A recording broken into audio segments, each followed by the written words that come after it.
No. Okay. So, good evening, people on the right side of the world, and good morning from the other side. My name is Eli Piasetsky. Who does know me? I'm from Tel Aviv University, and we are going to talk about dense nuclear matter and short-range correlation between nucleons. Please feel free to stop me at any time. We are not running anywhere. We don't have any time limitations. We'll start now. We'll stop at 7. We can continue next time. So feel free to interrupt. Can I be heard? Everything is fine? I hope so. Yes, we can hear you. Okay, fine. Yes. Good. Okay, so what we are going to talk about is nucleons, actually pair of nucleons close to each other. We are going to define it better or in more details when we continue, but essentially we are going to discuss the cases that the nucleons centers are closer than the radii. And just to remind everyone is that nucleons are not point-like particles. They have a size. The size is at the order of 1 Fermi, 10 to the minus 15 of a meter. And when they are such close, there are things that happen, and they are the focus of what we are doing in the last decade or so. In particular, we are going to discuss few items. One of them is the high momentum nucleons in nuclear wave function. As we'll see, the short-range correlation are the main reasons for nucleons having high momentum in nuclei. We are going to discuss what's the force between two nucleons close to each other. And of course, when the two nucleons are close to each other, that's the opportunity to study the force between them. We are going to discuss cold, dense nuclear matter, like neutron stars. And in neutron stars, for example, you have an extra force coming from the gravitational, which makes the nuclear matter more dense than a normal nuclei. And under this condition, the distance between nucleon and neutron stars is comparable to those pairs. But instead of pairs, we have many nucleons, like in the order of 10 to the 57 nucleons close together. Distance is similar to what we are going to study here. And the question is to what extent we can learn about what happens in neutron stars, which are far and not so easy reachable, from what we can see, catching two nucleons in nuclei close together. And the last and not least that we are going to discuss is what happened to the internal structure of the nucleon when it sits so close to another nucleon. And we think that the fact that two nucleons are close to each other is causing modification to the nucleon itself. And we are going to discuss this. So in principle, I would like to cover these 4 items in this way or another. And I'm going to do it in some kind of an onion approach. We are going to start with very general things, maybe not even precise, and then we go deeper and deeper as time will allow, and try to get more precise or better description of what we are doing. So let's start. We have a nucleus. In the nucleus, again, I assume that some of the people don't know anything to start with. So in the nucleus, we have Z protons and N neutrons, and altogether A nucleons. And nucleons is the name of protons and neutrons. And if you want to describe nuclei, you just write the Hamiltonian. The Hamiltonian has a kinetic energy, which has the A nucleons in it. Each one of them is written like in a non-relativistic approach. This is an approximation. Let's take it. So you have a p square over 2m for each one of these A nucleons. And then you start summing all the interaction between pairs of nucleons. And you sum over all the possible pairs. And then between 3 nucleons, and in principle you can continue, but we know that the strong interaction is short range. So in principle, probably having these 3 terms is good enough. And this is just for the record. So we have a nice description of nuclei. The only thing we have to do is to solve this Hamiltonian and get the energies and the wave functions. And we know anything we want about nucleon and nuclei in general. We did some approximation here already by assuming that we can neglect relativity, and we neglect the maybe possibility that having more than nucleon in nuclei, some other particles. But those are not so bad approximation. Unfortunately, this is easy to write, but impossible to solve, because the interaction between the 2 nucleons is very complicated, and we are going to discuss it. But so writing the Hamiltonian without being able to solve it doesn't take us too far. So the next way to go is to do an approximation.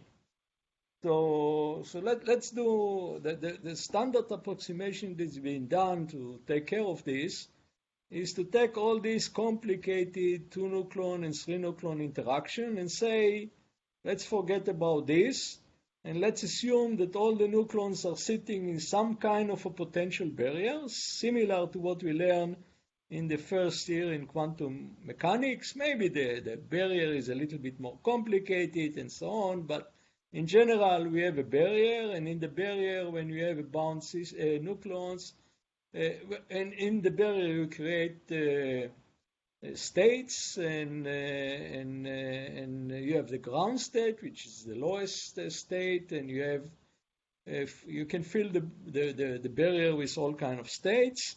And since the nucleons are fermions, you cannot give the same quantum number to 2 fermions, so you have to fill the states, and you start by filling the ground state and putting 2 protons, one with spin up and one with spin down, and then you can put 2 neutrons there, and that's it.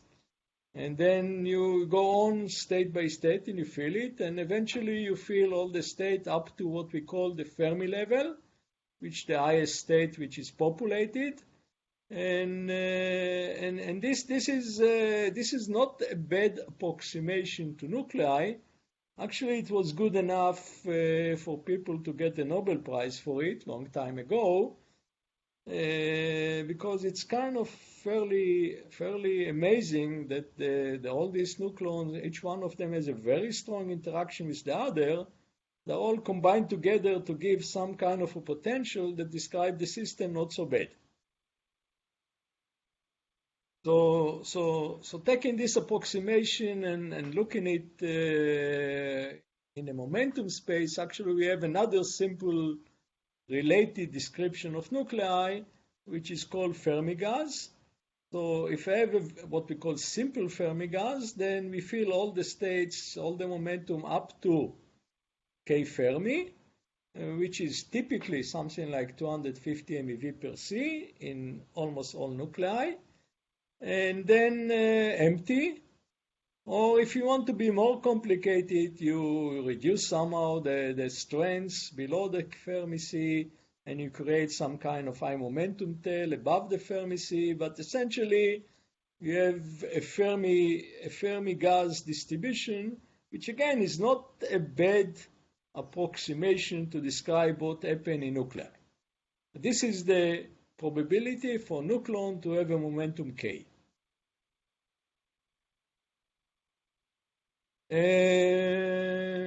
Okay, fine. So that's not bad in a sense that you can get the ground state energies, you can get the excitation spectrum of nuclei, the different levels. You can get the magic numbers when the states are filled, and then and you get not so bad description of the abundance of isotopes in the universe, and all this coming from just this what we call independent particle model, that each one of the nucleon is independent particle sitting in a potential barrier that created by all the others. Okay, so that's good. What's the problem with this description? Let's go one by one and discuss the problem. Let's start by counting the nucleons. So let's assume I'm doing an experiment. I come in with high energy electron. I knock out a proton from a nucleus from one of the outside shells, and I calculate what strengths do I get. And I compare it to the mean field theory that we discussed before. I compare it to the assumption that we just have states and nucleon fill the states. And I find, and you can see that for a large bunch of nuclei from the very light to the very heavy, the strengths that you measure, the amount of nucleon that you move by scattering electrons, is only 60 or 70% from the strengths that you calculate, assuming that you have an independent particle model and you fill all the shell and so on. Spectroscopic factor is the probability to find in the nucleus a nucleon with a given momentum and energy, and the 60% that we see here is it's how much is this out of what we calculate. We'll get to more details, just getting the, so we're missing about if we assume this mean field and independent particles completely within the nucleus, we are losing around 30 or 40% of the nucleons to something else. Let's talk about momentum. If you look at the Fermi picture, then you have some kind of a distribution up to K Fermi and a little bit above it. So this line that I'm pointing is actually kind of an artistic view of what you'll get in a mean field momentum distribution. However, if you take a realistic momentum distribution, realistic means that I take a realistic description of the nucleon-nucleon interaction. We'll talk about it in more detail, but this particular one is a realistic distribution of nucleon-nucleon interaction. It's called AV18. It's called AV18 because there are 18 parameters in order to describe the full interaction. And you have some contribution from, this is 2 nucleon interaction, and you have some contribution from 3 nucleon interaction. But anyhow, what you take is you take a nucleon-nucleon interaction that this particular one was developed at Argonne by these people, and you calculate the momentum distribution of nucleon in a nuclei, in light nuclei like carbon, then you get a much higher tail than what you expect from an independent particle model. And actually, talking about numbers, about 10 or 20% of the nucleons are here, and only 80% of the nucleons are here below the Fermi sea level. So by taking this Fermi approximation or single particle approximation, you're losing about 20% of the nucleons with high momentum you are losing. Actually, if you want to look at it in a different way, if you want to count how many nucleons you have above the Fermi sea level, then by taking independent particle model of Fermi sea approach, you actually lose almost everything. So that's as far as the momentum of the nucleon is concerned. Let's look at the kinetic energy of the nucleon. So what we say is nk is the number of nucleon with momentum k. If I integrate it between 0 and k Fermi, I get about 80%. And if I integrate it between k Fermi and let's say 2.5 times k Fermi, I get the other 20%. There is very, very, very little in momentum bigger than 2.5 k Fermi. So this is the story we told so far, 20% here and 80% there. But let's calculate the kinetic energy, and again, let's assume that we can use non-relativistic kinetic energy. Then it's k squared over 2m, and so you have here an integration of k to the 4 instead of integration of k to the power 2, and as a result, in the high momentum range, you have much bigger part of the integration. So if you have 20% of the nucleons in the high momentum tail, you have almost all the kinetic, and most of the kinetic energy is there. So if you want to calculate or count or do something which is proportional to the kinetic energy of the nucleon and the nuclei, by assuming that you have a simple Fermi gas or independent particle model, you're losing most of the strengths. You're losing 60 to 70% of the strengths. You're losing 20% of the nucleons, but 60 or 70% of the kinetic energy. I'm just trying to give you a feeling what we are missing and what we need in order, then we discuss what we need in order to fix it. Let's look at the case that we do 100% mistake if we assume independent particle model. Let's discuss the case that we have an asymmetric nucleus, what we call, where we have more neutron than proton. If you assume independent Fermi, if you assume Fermi gas or independent particle, you have more neutron than proton, and therefore the Fermi sea level of the neutron is bigger than the proton, and as a result, the average kinetic energy of a neutron in the nucleus is bigger than the average kinetic energy of a proton, just because you have more neutron and they fill higher states, and when they fill higher state, they have higher momentum, so on average they have higher momentum. However, what we know in nuclei is the other way around. Actually, protons have higher average kinetic energy than neutrons.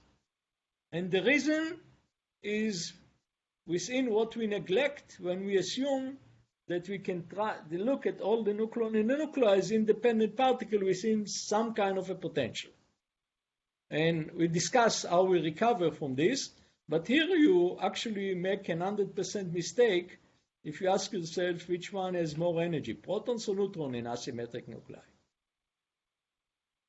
Question up to this point? Is that clear? Are you alive? No question. Oh, clear. I just want to make sure I don't talk to myself because I can do it more easily at home. Yeah, there's any question?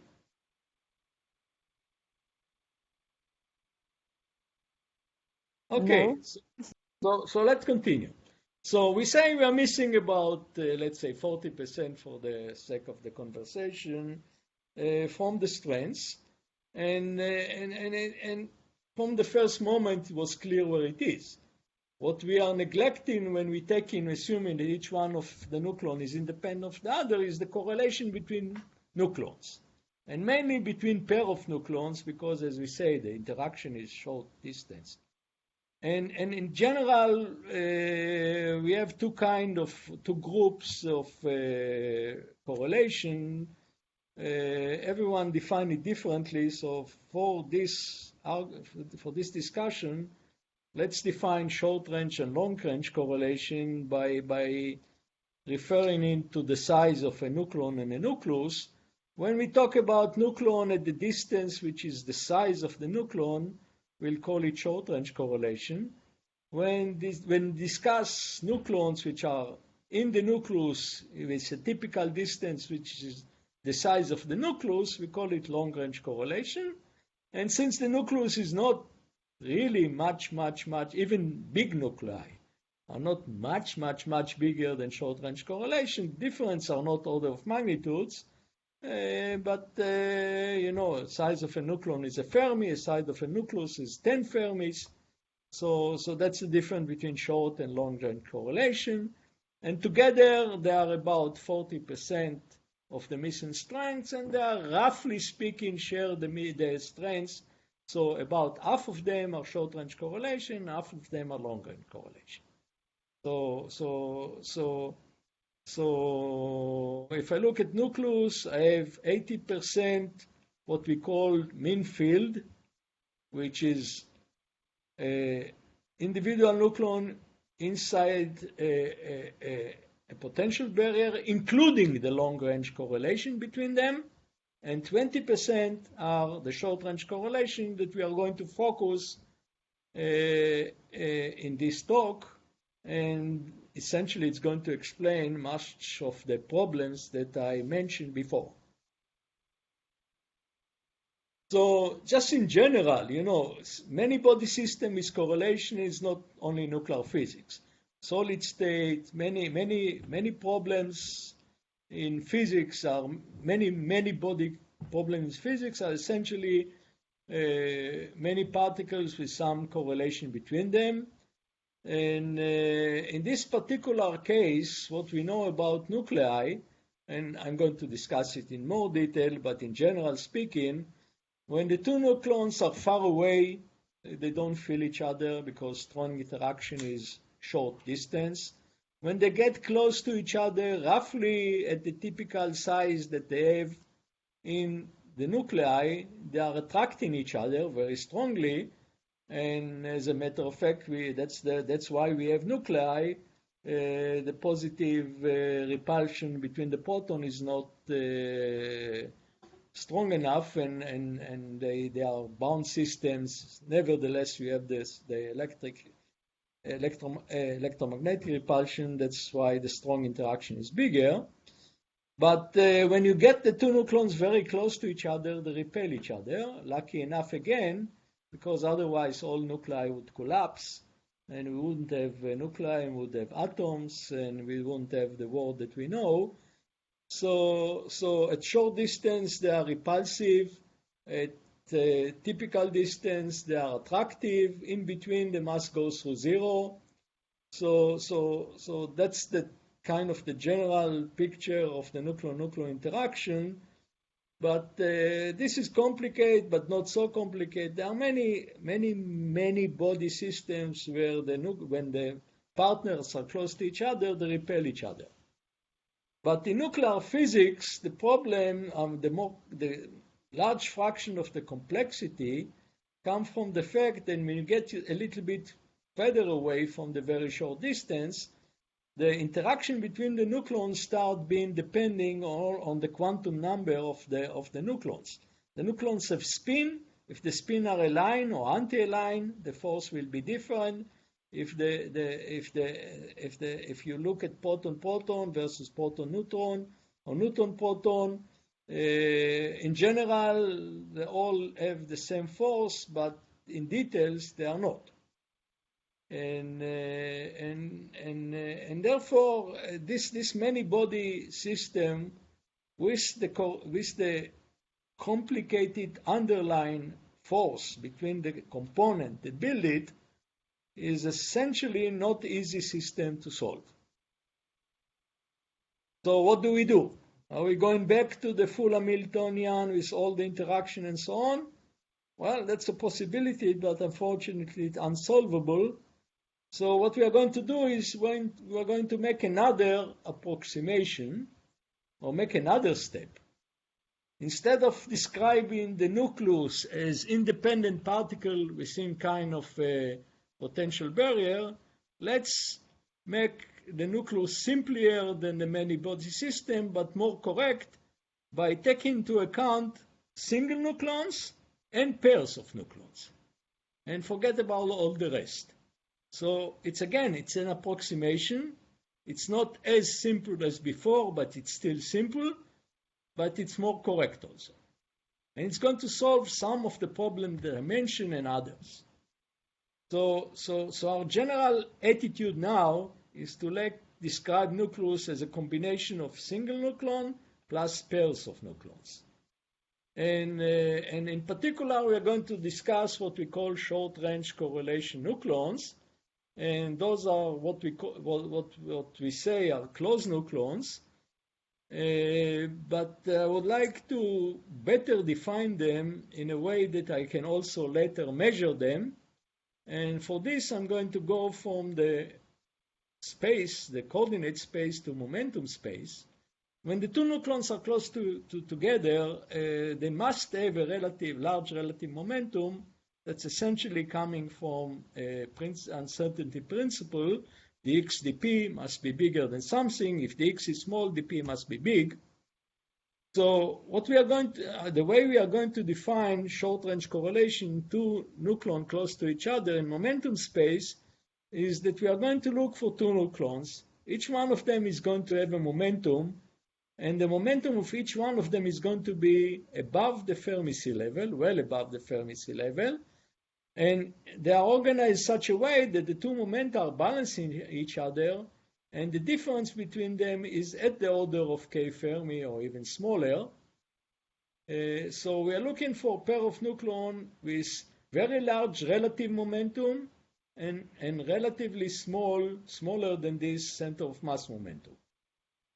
Each one has high momentum above the Fermi sea level. Their sum is at the Fermi sea level or below, and their difference is very big compared to the Fermi sea level. So let's say if the Fermi sea level is 250 MeV per se, we are talking about relative momentum of 2 or 3 times bigger than that.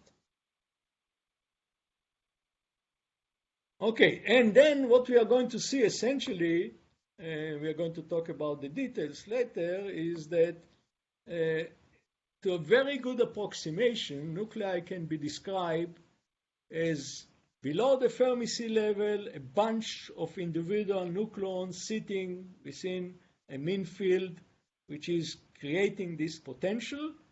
And above the Fermi sea level, it essentially can be described by a pair of nucleons. And it's dominated by a pair of nucleons. It's actually dominated by a very specific pair, a pair of neutron and proton, rather than a pair of two neutrons or two protons. And what we are going to show or discuss, and I'll give you the details as I say when we continue, is to some extent there's separation between these two things in such a way that you can take the very complicated many-body system that we cannot solve and break it to two pieces. Each one of them we can solve. One of them describes nucleons in a mean field, and the other one describes pairs of nucleons. That's not the full picture, but it's a very good approximation to the full picture, much better than the approximation of taking only the left side. And that's essentially what we are going to do. We are going to study what we know about these short pairs, and we can see how we can combine this information with the simple picture of individual particles within the mean field to create a better description of nuclei and other systems like neutron stars, and to understand better nucleon-nucleon interaction and all the other issues that I mentioned at the beginning. So before I get to the question how we study short-range correlation, I would like to stop again and ask if anyone wants to ask any question.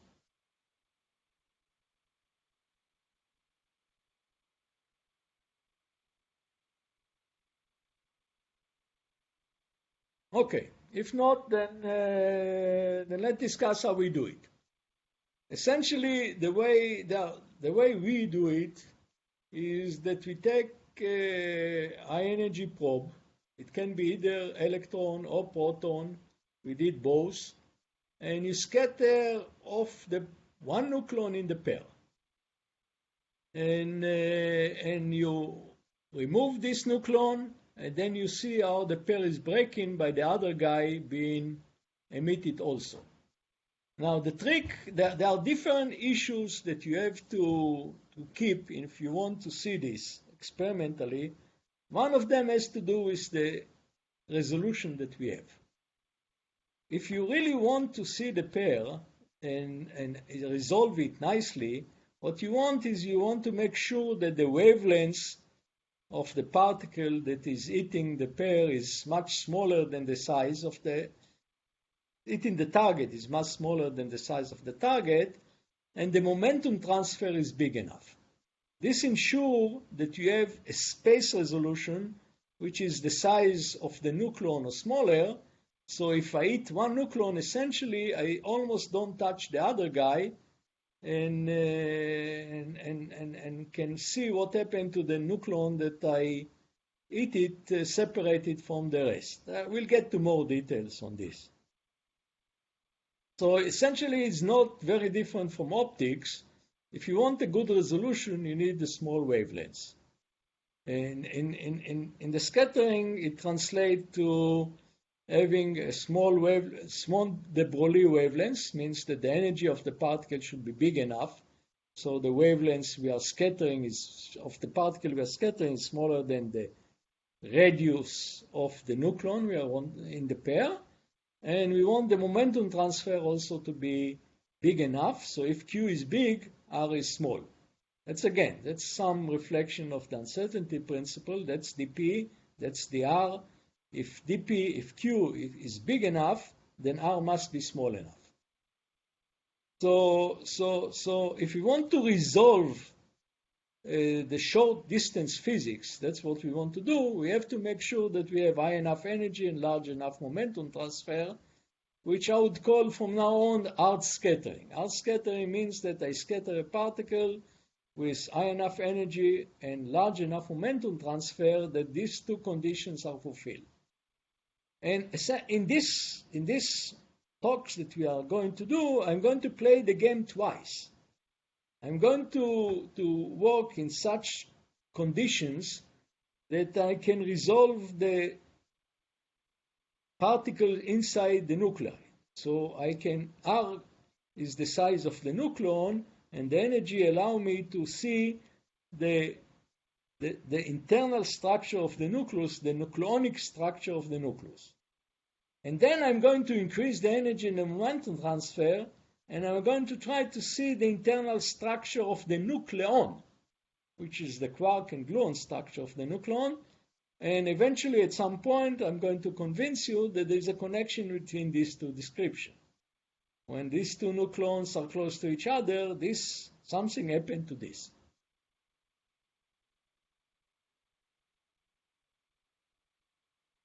Okay, so just to remind you what you know, if you do a Rutherford scattering, that's the way you scatter alpha particle, then this resolution is good enough to tell you that you have a nuclei in the center of the atom. That's what Rutherford did.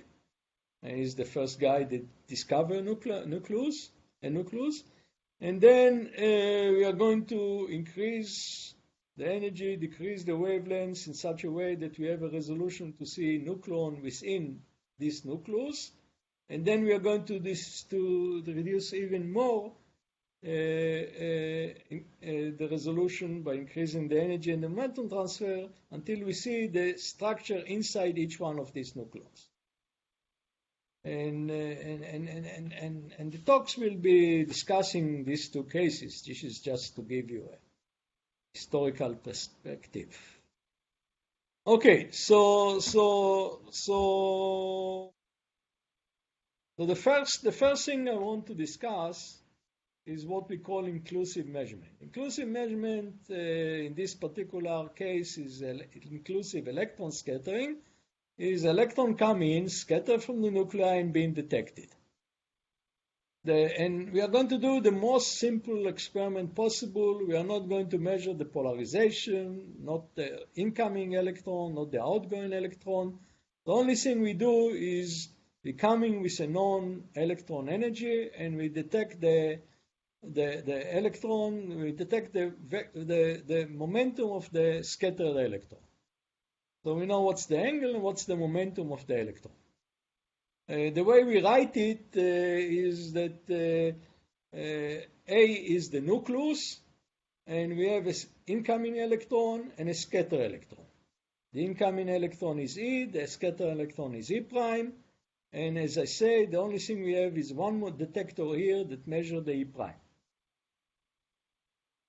And the experiment I'm going to show you was done at Jefferson Lab. And again, for the details, since Larry went through electron scattering, I'll do it very briefly. We have an incoming electron, an outgoing electron, or any other lepton if you want. And in the one photon exchange approximation, which is the biggest contribution, we assume that we create a photon with an energy omega, which is equal to the difference in energy between the incoming and the outgoing electron, and momentum q, which is equal to the difference in the momenta of these two. And the quantities that we are going to look, that we can reconstruct with what we measure, is the form momentum transfer, q square, which is the length of the 4 vector, this photon, or the difference between the form vector for momentum vector of the electron incoming and outgoing. So this is the form momentum transfer, and this is the energy transfer. And a kinematical variable, which we call it x Bjorken, which also have a dynamical meaning, which I'm going not to discuss at this moment, is the ratio of q squared, the form momentum transfer, to twice the mass of the proton times the energy transfer. So since those are dependent quantity, actually to describe the process you use only 2 quantities. Normally what people use is q square and x. Q square give you the space resolution. The bigger is the q square, the more sensitive you are to the small details of close objects in your target. And if you want to see 2 nucleons separate enough, you need q square to be large enough. In general, in this inclusive measurement as well. X we'll talk in a little bit later. Okay, so what we want to do is to break the pair by scattering electron, and then what happened? So let me go a little bit more to the details of the high momentum Telly nuclei, and what you can see here is a realistic calculation of the momentum distribution. This is, again, it's the probability for a nucleon to have a given momentum, and we are looking here above the Fermi sea level, and what you can see here is that for all nuclei you have the same shape of the momentum distribution. The only difference between one nucleus and another is the normalization, is how big is this compared to that, but the shape is almost the same. We call this phenomena scaling, and what we're saying in a jargon is that the high momentum tail in nuclei, meaning the momentum distribution of nuclei above the Fermi sea level, have scaling. Means that from one nucleus to another, the momentum distribution will have the same shape, but different normalization. Now, if you assume that the high momentum tail of nuclei is dominated by pairs, then you have a very natural way to explain the scaling. What happens is the following. In all nuclei, you have pairs. And the pairs that are 2 nucleons close to each other, when the 2 nucleons are close to each other, they have a strong interaction between them that determine the momentum distribution. We'll talk about details later. And when these two nucleons are close to each other, they don't care about all the other nucleons in the nuclei. So if you have a huge nuclei around you, or you have only two nucleons, the momentum distribution will be the same. And the only difference between one nucleus and another is only how many pairs you have. So you have this scaling and in this scaling, the shape of the momentum distribution is going to determine by what happened to two nucleons close to each other. And the amount of nucleons is going to determine the normalization. And this is under the assumption that at the high momentum, the nucleons are dominated by being pairs to what we call short-range nucleon pairs. I'll show you that this is the case later, but let's assume it for a moment. If you assume it, at least you get a natural way to explain the scaling and also to determine how many pairs you have. To determine how many pairs you have, or at least how many pairs you have in one nucleus compared to the other, it's just take the ratio of this normalization.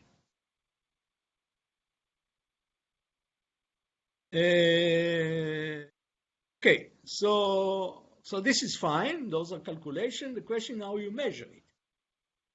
And what we are going to do, as we say, is we are going to do an inclusive scattering. Let's say we take an electron, scatter the electron, and measure its momentum. So, but by doing electron scattering, inclusive electron scattering, how do you know what's the momentum of the nucleon inside the nucleus? You just you coming in momentum, you measure out momentum, how they tell you about the momentum of the nucleon. But what happened is the following. If you go for high enough Q square, you see, that's the first time I'm using the fact that I'm with high Q square. That's necessary.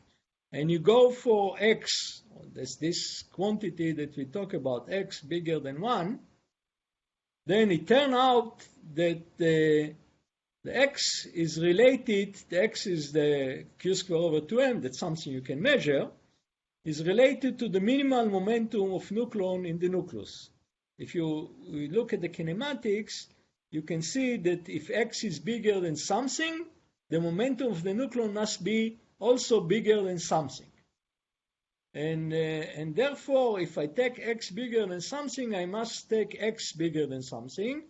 And therefore, by measuring the X distribution, I actually measuring the original momentum distribution, and as was shown first by those guys, is that if you have scaling in the momentum distribution, it translates itself to a scaling in the X distribution, and X is something you can measure.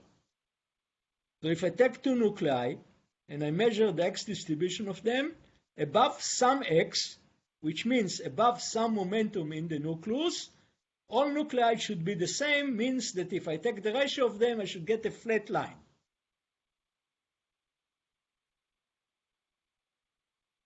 Is that clear before I'll show the data?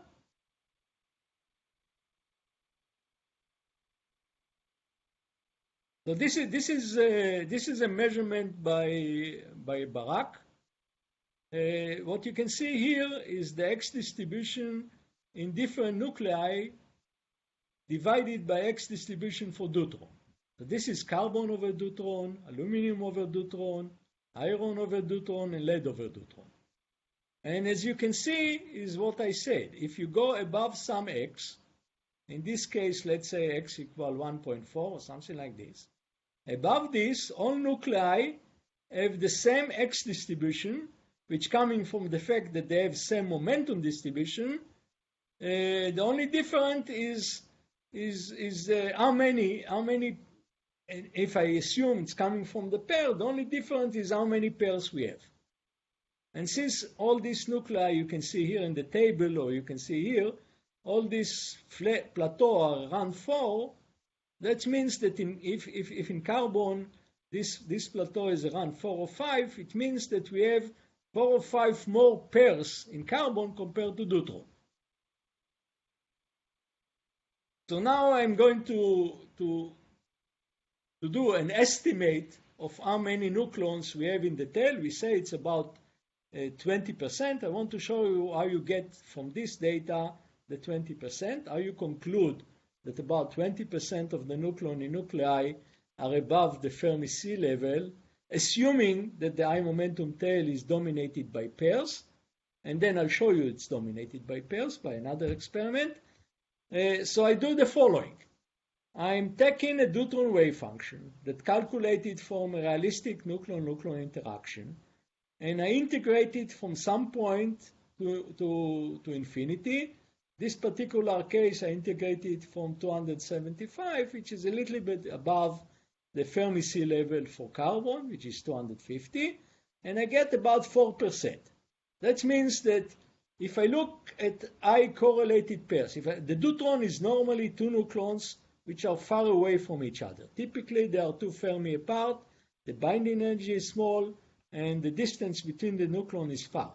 But the nucleons are moving in the deuterons, a dynamical quantum mechanical system, and from time to time they get close to each other, and the relative momentum is getting high, and about 4% of the cases, their relative momentum is so big that it's above 275 MeV per C.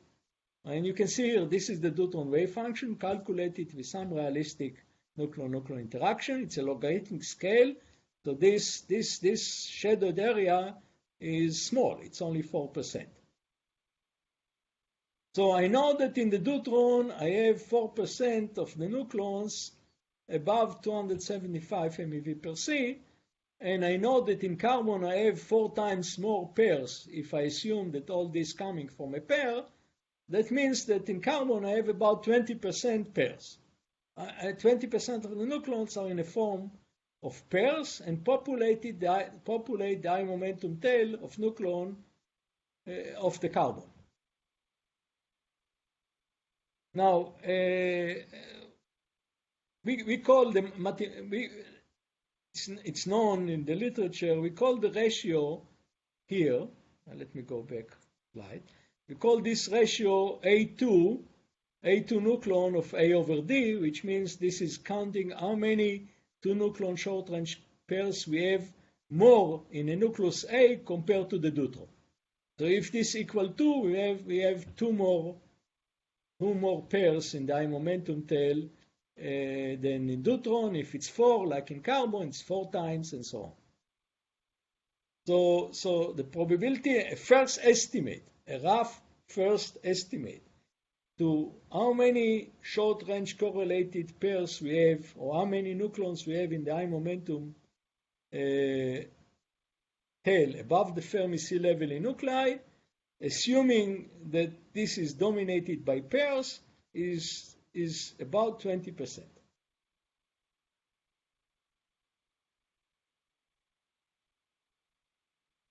And those pairs include, in principle, both NP pairs and PP pairs and NN pairs, with some kind of combination that we don't know from the inclusive measurement because electrons scatter from all these pairs.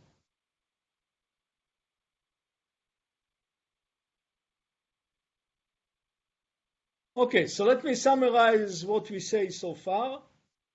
We are talking about how semi-inclusive scattering means that I take an electron, scatter a proton from the nucleus, and detect the electron and the proton. The inclusive E prime, the semi-inclusive is E prime P, and then we found that 60 or 70% of the expected strength is detected. And the reason why only 60 or 70% is detected is because the rest are correlated, either short-range correlation, two nucleons close to each other, or long-range correlation. And if I look at the hard inclusive scattering, the E prime, we see these plateaus in all nuclei, which leads us to estimate that this part is about 20%, both are about 40%, so the 60% are half here and half there, and we are going to see more about and learn more about these short-range pairs. Okay, questions?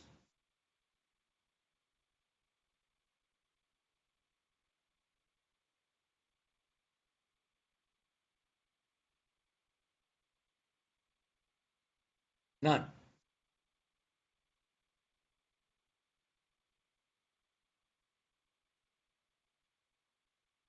Okay, so let's say now that I want to know more about these pairs. If I want to know more about this pair, it's not enough to detect only one proton. I have to detect the two nucleons in the pair. So now we are talking about what we called ART. Again, high energy, large momentum transfer, exclusive scattering. And in this case, we are coming, let's say, with an electron, detect the scattered electron, but then detect the two nucleons that were in the pair, either proton-proton or proton-neutron. So how is this been done? We have this nucleus, and in the nucleus we have a pair of short-range correlated pairs. Each one of them have high momentum, and the high momenta are balancing each other. So we have a pair with a relatively high momentum and a center of mass which is at the Fermi sea level or below. So what we do is we take a probe, we hit this nucleon, and we detect this nucleon. And using momentum conservation, we reconstruct the momentum of this nucleon before we hit it. That's the ground state momentum of the nucleon before it was scattered, calculated from the nucleon that we measure and the electron that we also measure. It's not shown here, but the electron was scattered. We detect the electron, we detect the proton, we do momentum conservation and calculate the momentum that the proton had before the electron hit it. And we do it without process, so we hit one nucleon and the other guy wasn't touched. But since there is a correlation between these two and there is a relative momentum, if the momentum needs to be balanced, if really we hit a pair of nucleon, what should happen is that only single one nucleon will balance the momentum, and if this happens, we detect it.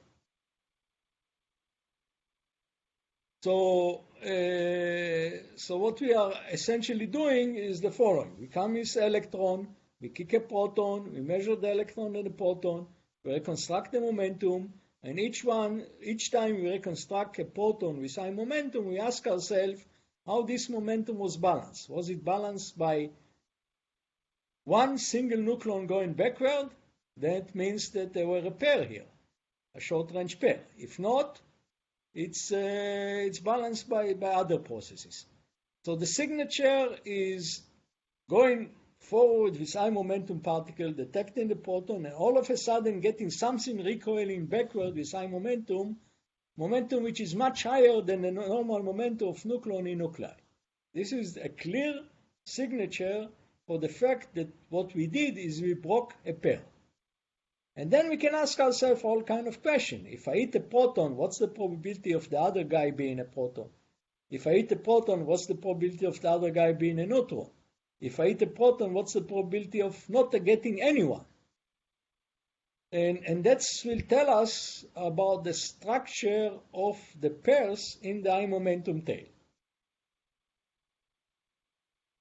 And actually, we did it in the last decade or so, decade and a half, in different accelerators using different probes and different nuclei. Don't get into the details. It's not an easy experiment because this probability for having high momentum proton is not big. The probability of hitting it is even smaller, and the probability of getting all these three particles in coincidence is even smaller, and their background and so on. We'll get into all these details later, but essentially the idea is very simple. You hit a proton, you ask yourself, is there a partner, how many times, and what partner it is. I think we are close to the full hour. So okay, maybe I'll continue for a few more minutes. I'll show you. This is the first experiment that was done. This was done at Brookhaven National Laboratory using high energy proton beam. And what you can see here, the beam comes here. It's hitting a target, and the target is surrounded by detectors that allow us to track the two protons. When a proton is hitting a proton, we have two protons. And then we put a neutron detector in a case that we have two protons with high momentum to see if there is a neutron going backward that create this pair. That was the first experiment. And then we did most of the experiments in the last 10 years at Jefferson Lab. This is an example of a setup to do this experiment. The electron comes here. This is the beam line of the electrons. And then the scatter electron is detected by a spectrometer. A spectrometer is essentially a big magnet, dipole magnet that bend the particle and the detectors that detect it. And then you measure the momentum and the angle of the scatter particle. So one detector, one spectrometer like this detects the electron, the other spectrometer detects the proton. This is a standard setup of two big spectrometers in Jefferson Lab in what we call experimental Hall A. So this is the picture of Jefferson Lab. This is the accelerator. The electrons are accelerated. And then they are sent to 3 experimental halls. They were sent, now they are sent to 4, A, B, and C in this picture. And all this mountain, artificial mountain, has this setup below it. And this particular experiment was done in Hall A. And you can see the setup. So we detect the electron and the proton. This is the standard setup. And then we build a neutron detector and a proton detector. And each time we hit the proton, we ask ourselves if there's a neutron or a proton which is balancing the high momentum of this single proton. In more details, it looks like this. An electron come here, electron go out, electron come in, electron go out, and detect in this big spectrometer. It's bended here, detected here, and we know the momentum of the electron and the angle. The proton was bended and detected in this other spectrometer, so this covers these two guys. And then we put a proton spectrometer that bends the proton and measures the protons, and a neutron that goes through the magnetic field unaffected and detected by a neutron detector. And this is the third guy that, if it was emitted, it was detected by this setup. This is kind of a picture of this area in Hall A. Superimpose the electron, the scatter electron, the knockout proton, and the recall guy. Those are the detectors that we built specifically for this experiment to detect the neutrons and the protons. And that's kind of how the setup looks like. This is the target, and the proton goes here, bent by this magnet, detected by these detectors, and the neutron goes through this and detected by this, which is the neutron detector. We'll talk about more details, how they're built and so on, but essentially, each time we kick a proton with high momentum, we ask ourselves, is there a proton here? If it is, we detect it. Or is there a neutron here? If it is, we detect it. If none of them fire, there was nothing coming out. That's another setup that we used to detect. This is a large solid angle detector, which is called CLAS. It's also a Jefferson Lab in another hall. It's in Hall B. And this is a multi-particle detector that allows us to detect both the electron and the scattered proton. And you can see here, those are events. Those are real events, a reconstruction of real events. And you can see each one of these red lines has a green line against it. And you can see the pair of the two nucleons back to back that create these pairs from different nuclei. That's another pic. That's how it looks physically. This is the class detector. And since Jefferson Lab was upgraded to 12 GeV, a new detector, which is called class 12, was replacing the class. And we also have now data for short-range correlation already from the 12 GeV upgrade. And we discuss all these results, but we'll do it next time. So to summarize, we are looking for these two nucleons overlap. We want to study their property, We want to study what happened to the nucleon when they're close. We want to study what happened to nuclei when they're close. One thing we say that what they are going to create is high momentum nucleon in the nuclei. And I'm going to show you in the next talk how we detect them and how we conclude more information on them. We'll build it in an onion way, and we try to understand what we know about short-range correlation, what else we want to know in the future. Okay, so I think I'll stop here. Again, if someone has any question, I'm ready to answer. If not, we'll meet next week with whoever would like to continue. Okay, thank you very much. That was very good. Last call for questions.